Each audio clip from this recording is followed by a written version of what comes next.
Yo, what's up, guys? Why Not Be Reckless, aka Why Not Be Caster, one of the HCS commentators, analysts, and grassroots content creators, and we have another HCS report where today we're doing a recap and a breakdown of this weekend's tournament, which I thought was gonna be just a regular old tournament, nothing surprising, nothing crazy, and man, was I wrong. Why don't we get right into it? Before that, I'm sorry, why don't we actually start off by saying, dude, over 50% of y'all, almost 60% of y'all that enjoy my content aren't subscribed to the channel just yet. So take this time, subscribe down below. Don't forget to like, don't forget to leave a comment. The more you interact with the video, the more the algorithm pushes out to more people that might enjoy this type of content, and the faster I get rich, and so I can stop working full time and start doing content creation full time, because that would be absolutely amazing. But let's get right into it. Yeah, this weekend, we actually, Saturday and Sunday, we had a tournament. It was the first Open Series tournament leading up to Salt Lake City. So you're going to see none of the top teams playing together with their squads, because they've already secured themselves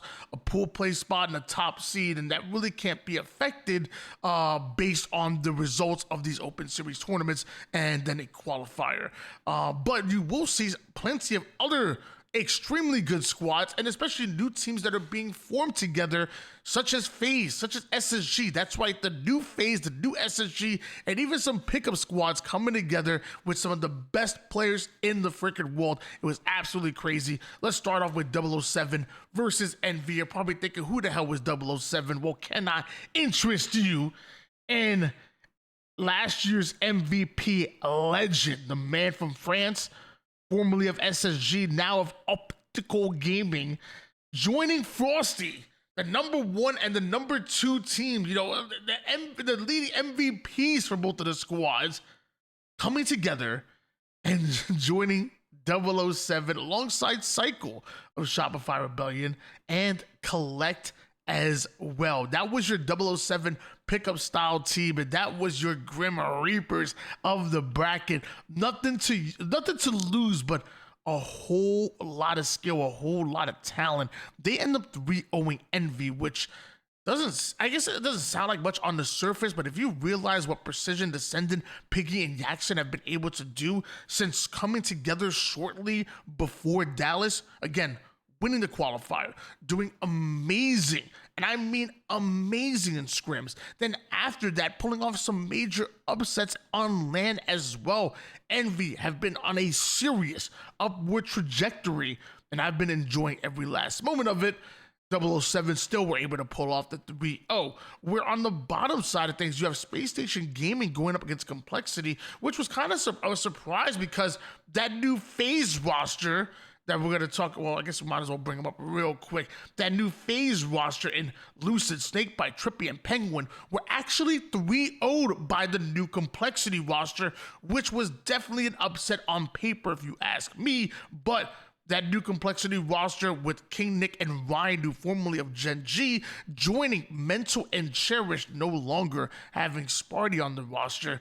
You have an amazing Complexity roster that pulled off an upset in 3-0 fashion against Faze, but then Space Station Gaming's new roster, Eco, Stellar, Suppressed, and Falcated, doing the absolute same to Complexity, 3-0 to advance forward.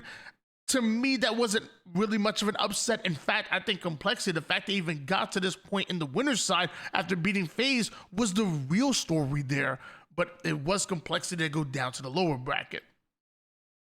Scrolling down, we got Faze and oh, you ain't ready for that. My fault. We got to the winner's side. Whoa. That brings us into our semifinals here, where we see. No, I'm sorry. Winners finals. Excuse me. I apologize. My bad. Winners bracket finals. Guaranteed top 3 at this point, no matter what happens, no matter what.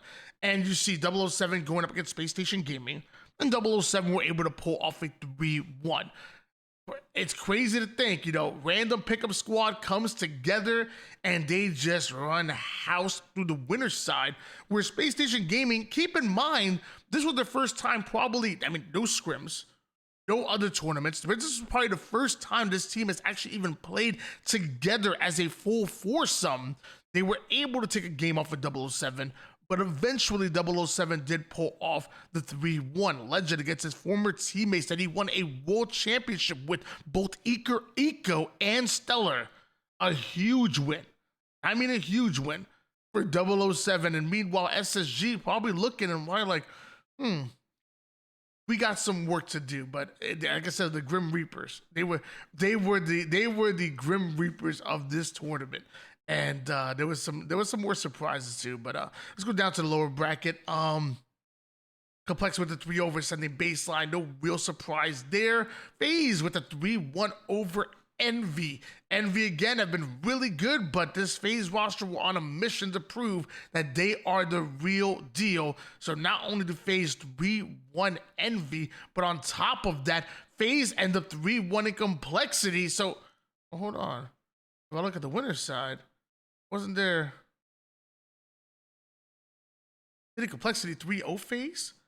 Well, eventually Faze get their revenge, 3-1 fashion, knocking out complexity out of the tournament in the lower bracket, arguably when it matters most. We'll fast forward a bit here into our elimination bracket finals, and this was the matchup that everybody wanted to see. This right here was must-see TV because there's been a whole lot of talking being thrown around between the Twitch chats and the sneak disses, the Reddits. Everybody wanted to know. Eco and Stellar going up against their former teammates, Snakebite and Lucid. It didn't work on that SSG roster V1 of 2025. Eco and Stellar said that they strayed away from a system. They didn't want to watch more film review. It didn't exactly say that. On the other side of things, you had Snakebite and Lucid, trying to remain more professional and whatnot to say. They didn't really throw too much out there, but there was some words being thrown. And man, was it crazy and fun to watch. So the build-up to this matchup right here was absolutely crazy, and one where Faze were able to pull off a 3-2. In fact, I even heard that this was a 50-49 win in favor of Faze in that game 5. So talk about going down to the absolute wire.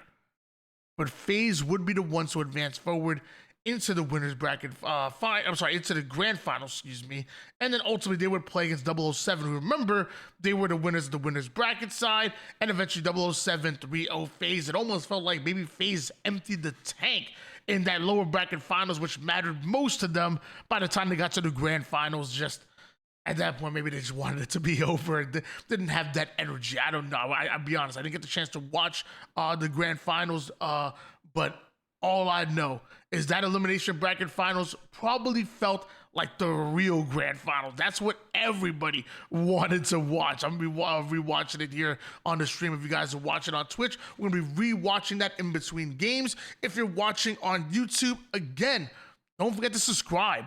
Don't forget to like, comment, all that good stuff. Interact with the video if you can and push it out to more people. I appreciate and love every last one of y'all. And until next time, peace.